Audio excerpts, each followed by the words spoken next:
Hey guys, welcome to the bar. Welcome. So we have a new series going on, right? It's our scotches, the best scotches under $30, and I'm going to do some cocktails with them as well.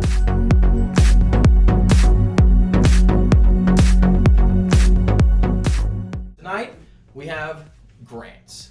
William Grant and Son started in the 1800s. He actually started at Mortlock, which is kind of cool, right?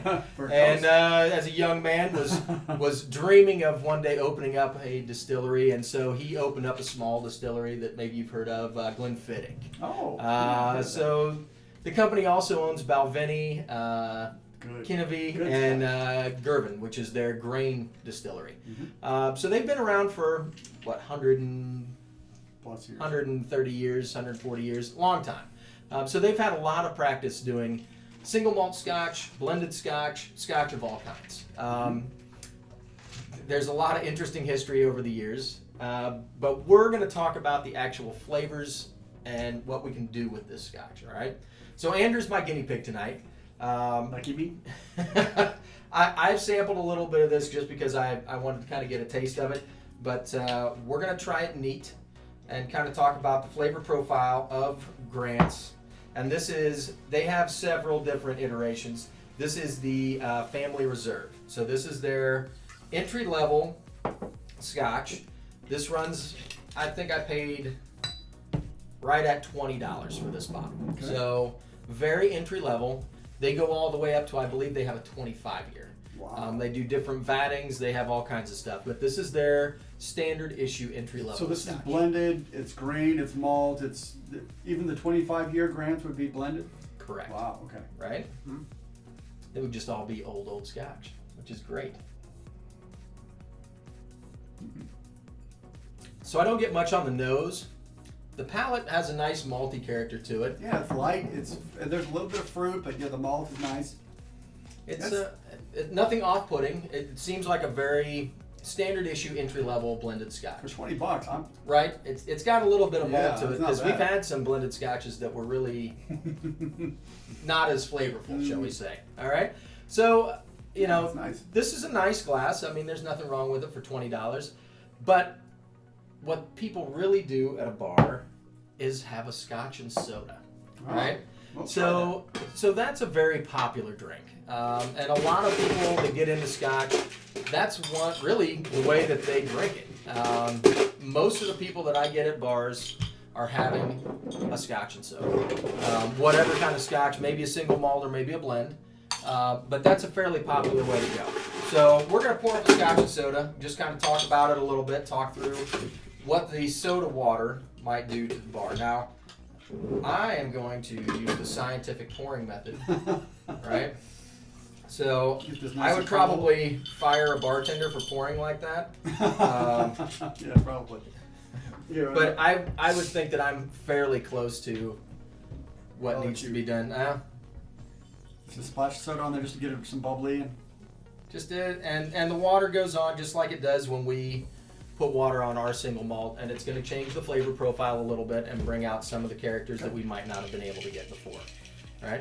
So, I mean, obviously it's very light. Yeah, you're not going to get it in your nose off it. I instinctively pull it up to my nose, but not a good idea. And you know what? It's got a nice light malt character to it without being any kind of overpowering. There's no bitter aftertaste.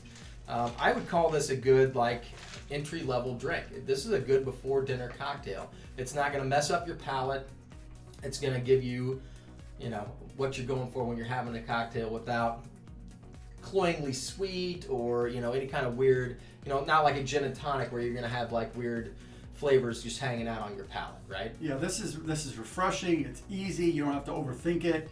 It's just a nice, cold, refreshing beverage. I think this is one where I envision myself on a deck, maybe with some appetizers coming out, and this is just a summer drink. It's beautiful. Yeah.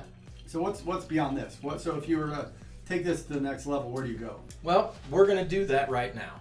We're going to talk about the Rob Roy, which is a classic Scotch cocktail. Okay. You feel up to making a cocktail? As long as I have good instruction, I'm good to go. Fair enough. Let's do this. All right. So the Rob Roy, this is a classic Scotch cocktail. Okay. So Teach me. So what we're gonna need to do, let's fill these glasses up with some ice. All right. That's first things first. I'll be your intern. All right. So the Rob Roy was invented by a bartender at the Waldorf Astoria Hotel in 1894. This is an old cocktail. All right. Basically, what we're making is a Manhattan with Scotch. All right. Okay. I like to put a little twist on mine because I like oranges, so that's just You me. want some orange? Yeah, give me. Let me have an orange slice there. So, I got my fruit tray out. For a special occasion. Right. So I like to squeeze a little orange in mine. While I'm doing this, why don't you pour about 3 ounces of Scotch into that shaker? Can I hand me the grants? I'll do it. Okay. Yeah, you probably do need the Scotch. So, this cocktail, for being as old as it is actually fairly popular.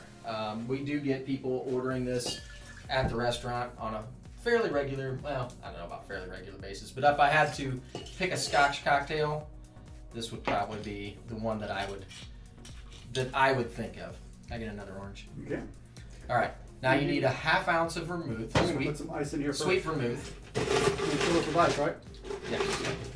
Now this cocktail, we're making 2, so what I'm talking about is for 2 cocktails. Now I know some of you out there are like, why is he putting orange in the? Because traditionally it doesn't get orange, but I like orange in mine. So if you don't like orange, just leave it out. Traditionally it's just with the cherries, I know. But I'm squeezing the orange slice in there. I'm kind of rimming the glass a little bit with the orange peel. All right, just a little shake of the bitters there. All right. Good enough? Yeah, that's good. All right, boss. And if you want, you can put a little cherry juice in there. Oh. Depends on if you like that or not. Oh yeah, there's cherries back there. How do I get the juice? You just gotta pick up the tray and pour it.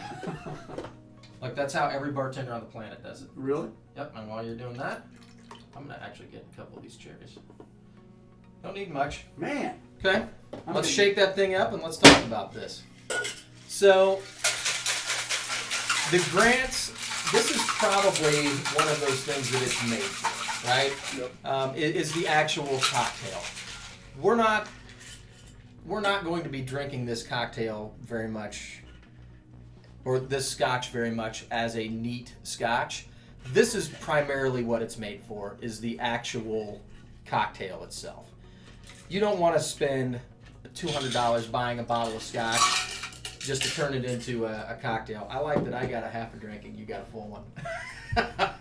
Andrew is officially fired as a bartender. Yeah. All right, so we got a little bit of orange, we got a little bit of cherry. You got the vermouth, we got a little bit of bitters, which I use orange bitters behind my bar. They make a lot of different kinds of bitters. For a long time it was just the Angostura bitters and that was all you could get. But now you can kind of find anything you want.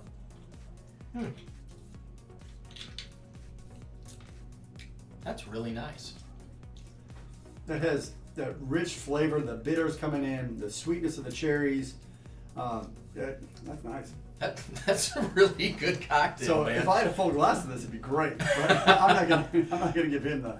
So I am pleasantly surprised. You know, you never know until you mix up a cocktail what you're going to get out of the deal, right? Yep.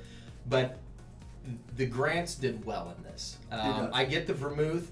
I still get some of the malty characteristics of the Scotch behind it, though. I get a little bit of the bitters. You get some of the cherry. You get some of the orange. It's just, I can see why this is one of the classic cocktails, right? Yeah. So the beauty of this, so if you get a classic Manhattan, you're gonna have the bourbon flavor, different whiskey flavors. The Scotch has a different flavor profile that kind of adds to the baseline of it. It's really kind of, it's unique. It's not something I've had before. So there you go. So Grants, Family Reserve, and the Rob Roy.